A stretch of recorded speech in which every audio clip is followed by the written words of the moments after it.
Have you ever felt the weight of the world coming down on you? The crushing loneliness and desperation for something more? In this anguish, you may have been particularly vulnerable to the tactics of a cult.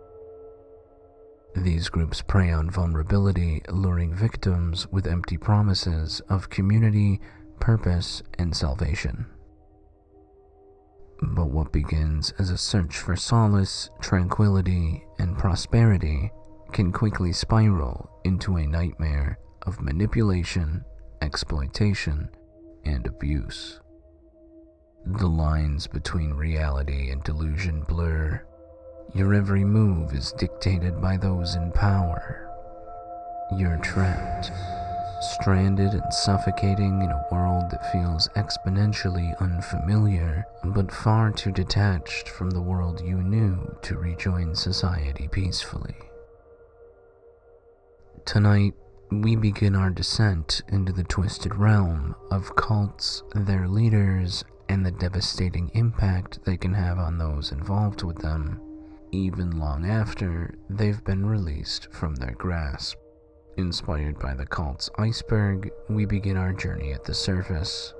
As this series continues, the groups will become more disturbing and obscure, eventually collapsing into the peculiar and seemingly mundane.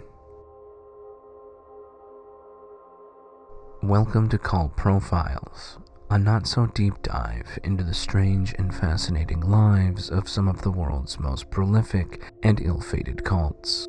From the wild beliefs and rituals to the notorious leaders who captivated their followers, we're diving right into some of the most heinous fringe groups and disturbing intentional communities of our age. If you enjoy this video, please make sure to hit the like button and subscribe to our channel. Your engagement helps support us and keeps the content coming. Without further ado, let's begin.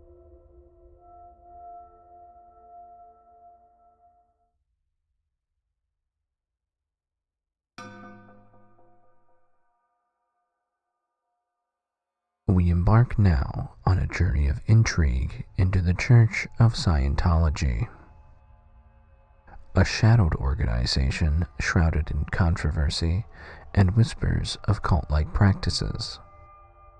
As we navigate the enigmatic corridors of this group, its origins, and the unsettling mysteries surrounding it, a chilling narrative emerges, one that raises unsettling questions about its true nature. The genesis of Scientology can be found in the mid-20th century, born from the mind of science fiction writer L. Ron Hubbard, who set the stage for a belief system cloaked in complexity and mystique. His teachings, intended to elevate spiritual well-being, instead form a labyrinth that many find bewildering and challenging to traverse. Beyond these controversial and sometimes confusing teachings, Scientology is notorious for its excessive financial demands on its followers. Entering the ranks of the church often involves a substantial financial commitment, with members expected to contribute significant sums to advance through the various levels of spiritual enlightenment. This payment structure is deeply ingrained in Scientology, where followers progress through a series of courses and auditing sessions, each accompanied by a hefty price tag. The cost of Scientology's courses and counseling sessions can escalate rapidly, potentially reaching hundreds of thousands of dollars for dedicated members seeking to climb the ladder of spiritual progression. The financial burden placed on adherents has raised eyebrows and drawn criticism from former members and outside observers alike. The church's financial practices have been likened to a profit-driven enterprise, further fueling skepticism about their true intentions.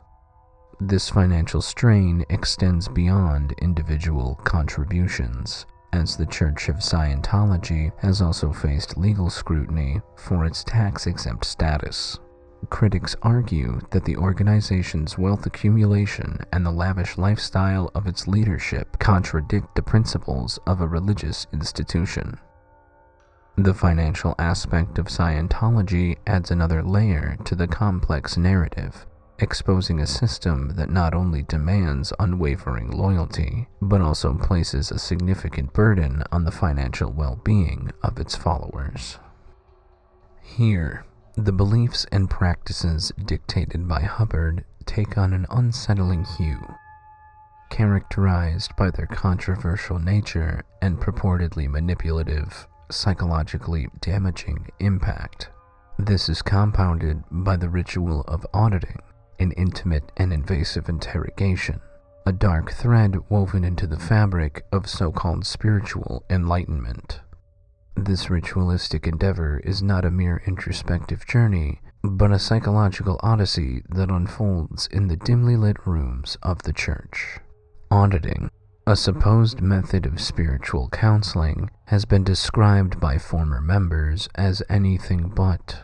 The participant, or pre-clear in Scientology parlance, is subjected to a barrage of probing questions, delving into the recesses of their psyche. In this eerie exchange, the auditor, armed with an e-meter measuring skin conductance, seeks to unearth hidden traumas and engrams, the negative imprints on the soul. The atmosphere is charged with an unsettling tension as pre-clears bare their innermost thoughts, laying bare vulnerabilities under the scrutinizing gaze of the auditor. The process, shrouded in confidentiality, is believed to lead to spiritual enlightenment, but these darker facets include emotional manipulation and exploitation of psychological vulnerability. The brooding specter of auditing adds an ominous layer to the already complex tale of Scientology, where the boundaries between spiritual introspection and psychological intrusion blur into shadows of uncertainty. A pivotal moment in Scientology emerged when David Miscavige assumed control of the organization.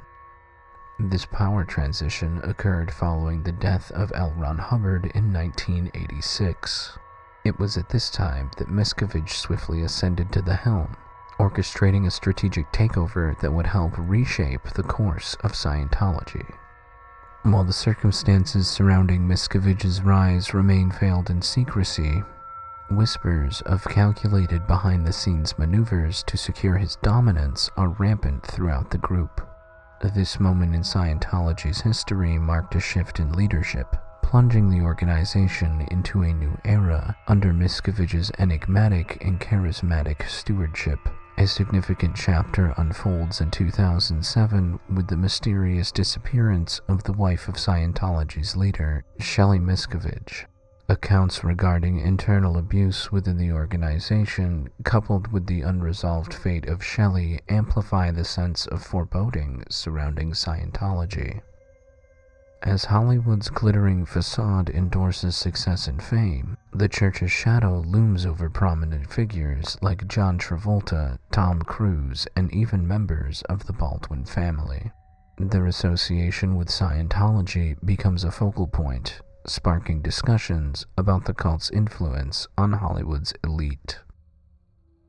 This murky influence within the entertainment industry provides the backdrop for Leah Remini's narrative.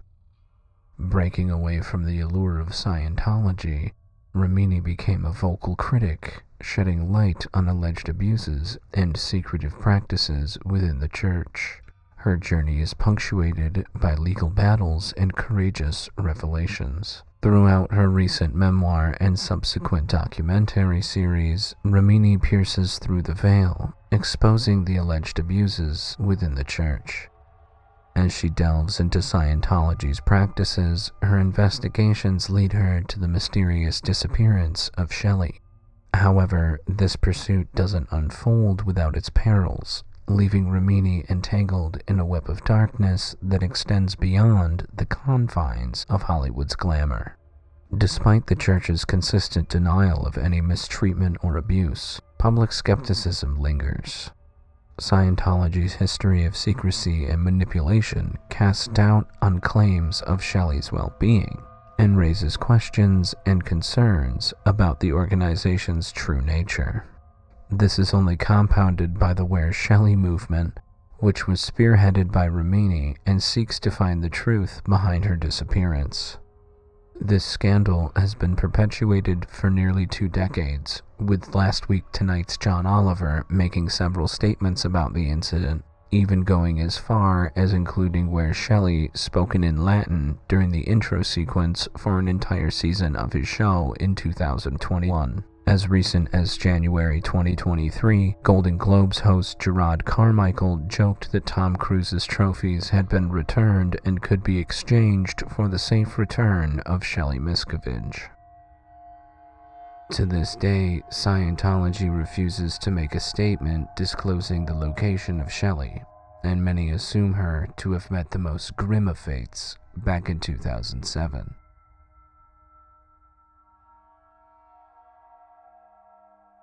A foreboding veil of secrecy envelops Scientology, with members bound by non-disclosure agreements guarding the organization's teachings from prying eyes.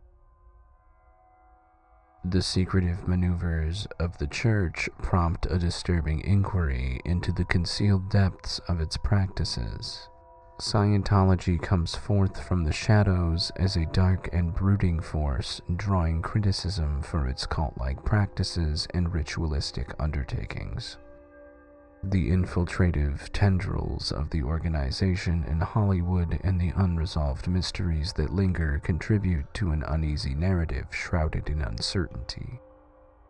One that invites us all to question the true essence of Scientology.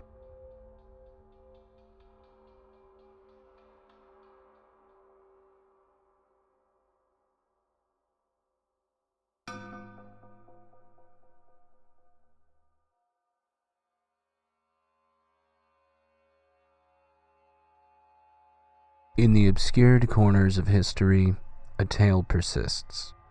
A subtle narrative often hidden in plain sight, forgotten by many but acknowledged by those attuned to its existence in our modern society. The post-war era, a time of new beginnings and widespread renewal. However, in some corners, the winds of change left no trace.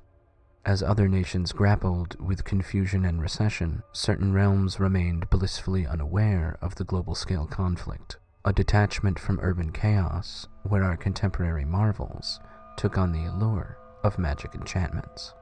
Not the tired notion of ancient Egyptians guided by extraterrestrials building pyramids. Instead, tonight, we consider a less explored entry in the compendium of the unusual, the Pacific cargo cults. The term traces its roots to missionaries, soldiers, and travelers landing on distant islands. Sometimes it was accidental, other times intentional, but they all brought cargo to indigenous people.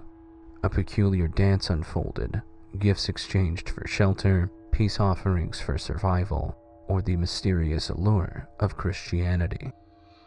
Tales of these places were then told by sailors, fishermen, and cultured army veterans. These mysterious people, known for their otherworldly practices, seem to consistently revolve their rituals around a singular idea, an insatiable desire for the return of the gods who once graced sandy shores beneath distant moons. As outsiders descended upon the islands, they ushered in a plethora of changes. The roar of planes and crackle of guns introduced a new era, where advanced technology and superior weaponry reshaped the world. The outsiders' fearless demeanor, backed by their arsenal, created a power dynamic that left some locals awestruck and vulnerable. This influence stretched beyond the skies into daily life. Traditional food practices bowed to the spectacle of modern efficiency, turning meal preparation into a showcase of advanced tools. The outsiders' organized hierarchy and preparedness painted a vivid picture of a world where islanders keenly felt the weight of vulnerability in the face of technological asymmetry. Certain cargo cults adhered to a model of value dominance. Those contributing to society at large earned a great societal esteem, called big men by those who have seen them, while non-contributors became rubbishmen, enduring disdain. These dynamics shifted even more so when considering the impact of soldiers and missionaries. Extravagant offerings surpassed even the most esteemed members of society. Faced with an inability to match this perceived value, once revered figures began viewing themselves as rubbishmen. The intense inner conflict sparked by the sharp contrast between their once respected status and the feeling of inadequacy in the face of the outsider's extravagance took a toll on their mental well-being. This internalized perception of being rubbishmen might explain the obsessive yearning for the soldier's return. It's more than a desire for material wealth. It's a profound yearning to reclaim a lost sense of status and lavish living that vanished when the soldiers and missionaries departed.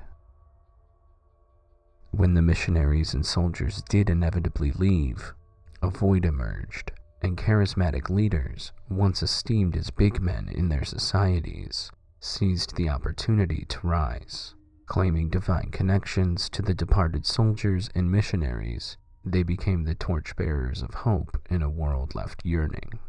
These former big men now turned cult leaders orchestrated rituals with eerie procession, mimicking the actions of the benevolent visitors. The air crackled with strange energy as they sought to recreate the enchanting exchanges that had once transformed their communities. The rituals become a desperate plea, a haunting performance echoing through the ages, a collective yearning for the return of those who had once bestowed gifts and elevated their status. Their choreography prompts observers to contemplate the boundaries of faith and understanding. The unsettling rituals create an ambiguous domain where comprehension falters and the islanders' fervent devotion puts forth a labyrinth. An elusive maze urging reflection on the disconcerting peripheries of belief. In the shadows of these charismatic leaders, the line between veneration and manipulation blurred, and the islanders, caught in the dance of disbelief, found themselves enmeshed in a mysterious tapestry spun by those who claimed divine connection to the departed benefactors. As the mystique of cargo cults coils itself around the narrative, observers confront a chilling confluence of myth and reality. A cautionary tale at the edge of comprehension. The psychological trauma, intertwined with their beliefs, resonates as a haunting echo, an indelible scar of history concealed in plain sight, veiled in an enigma.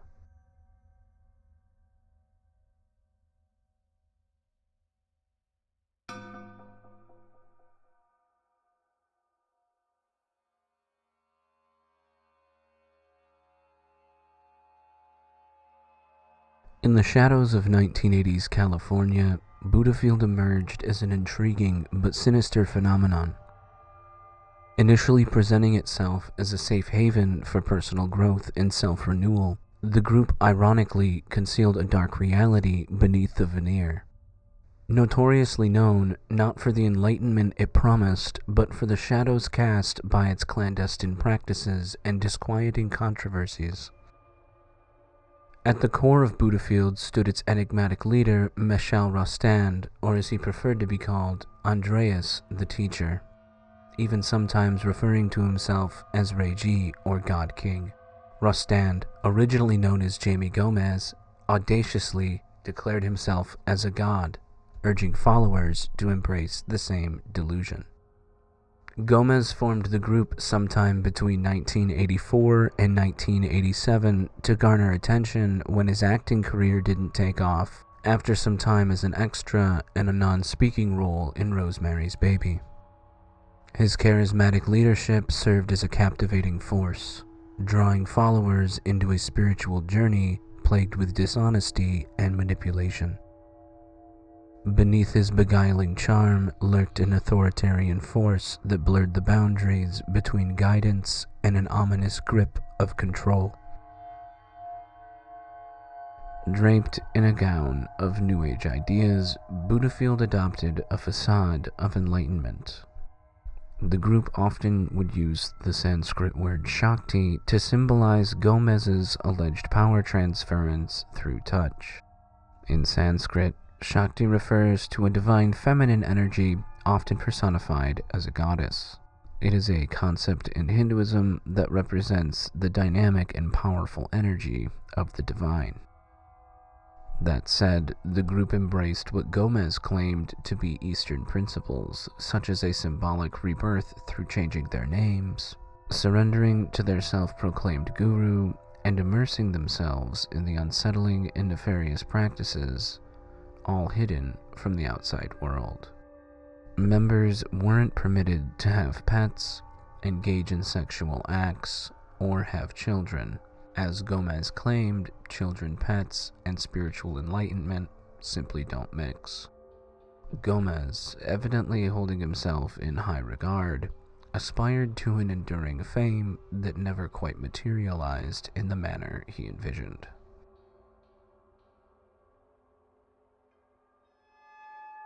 This delusional self-perception adds a layer of complexity to his charismatic leadership. He aimed not only to embody spiritual authority, maintaining a godlike status within the confines of the Buddhafield, but also to project an image of fame and fortune on a public scale. This dual pursuit presents a contradictory aspect of Gomez's character. The prohibition of drugs and alcohol was juxtaposed against unsettling rituals within the cult. Some report mandatory drug use during these rituals and claimed that Gomez told them the use of these drugs would heighten their connections to both him and the god he claimed to be. Former members have stated that Gomez would involve alcohol and drugs such as MDMA in rituals that he had created himself, often adorning nothing but a Speedo in these private rituals and during public appearances. Gomez was clearly enamored with his own form and desperately grabbing any attention he could get. An avid proprietor of dance, Gomez would force members new and old to rehearse and perform in twisted and disturbing ballet routines and dance numbers. The performances of such dances were almost always filmed, however, the videos have never been seen by anyone other than those high up in the cult, namely Gomez. The shadows within Buddhafield deepened as Gomez's anxieties escalated after the 1993 siege of the New Branch Davidians cult. This marked the genesis of a dark paranoia, leading him to abandon his followers for 6 months. During that time, Gomez underwent a transformation through extensive plastic surgery. Unsettlingly, he encouraged female followers to undergo similar changes. Dark allegations surfaced against Gomez in 2006, with victims speaking of sexual abuse, manipulation, and an exploitation of confessions extracted through hypnotherapy sessions. A high-ranking member of the cult turned whistleblower came forth with information and encouraged others to leave Gomez and his twisted circus of despair. The allegations claimed that Gomez had capitalized on the fears of his followers during the AIDS crisis of the late 80s and early 90s. Former members claimed to be undeniably brainwashed. Their stories and more can be found in the Netflix show How to Become a Cult Leader, and in Will Allen's 2016 documentary, Holy Hell. Gomez vehemently denied these accusations, resulting in the exile of these former members and the imposition of a stranglehold on external information. In a public statement after allegedly sending followers to the Sundance Film Festival to physically threaten Allen and other ex-followers, Gomez released the following public statement. Holy Hell is not a documentary. Rather, it is a work of fiction designed to create drama, fear, and persecution. That is what it sells. I am saddened by this attempt to obscure the message of universal love and spiritual awakening. It is devastating to see these friends, who were once so filled with love for the world, become so angry. I wish them only the best and hold each one close to my heart. If any of my actions were a catalyst for their disharmony, I truly am sorry. To this day, some claim that the cult still operates in secrecy in Hawaii, often recruiting new members by luring them from yoga studios and other New Age establishments. I was, however, unable to find anything about this beyond that claim being on their Wikipedia page, along with some scrappy information from Reddit. If you believe you've been approached by someone affiliated with the cult, please feel free to leave your story in the comments. Your diligence may save someone else from being involved with this infamous group. The story of Buddhafield holds a disturbing air of manipulation, psychological dominance, and a descent into paranoia that enveloped all those involved. Peel away the layers, and the dark history of Buddhafield stands as a stark warning, a haunting narrative orchestrated by a cult leader and echoed by those ensnared in its grip. What was sold to many as a way to get their lives back on track was in reality just a delusion created by a man who never quite got his big break.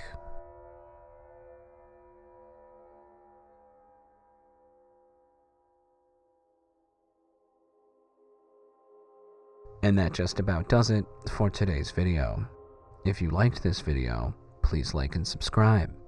I'm going to try and do a video like this one every couple of weeks for now, if I can keep up with it as we begin this new YouTube journey together.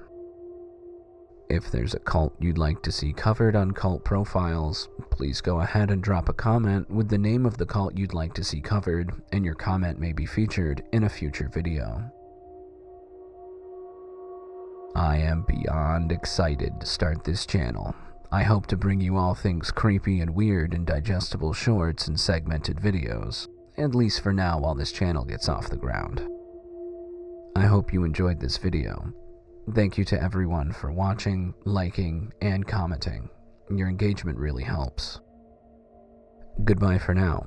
See you in the next one. Until we meet again, may your nights be filled with the dance of the unknown.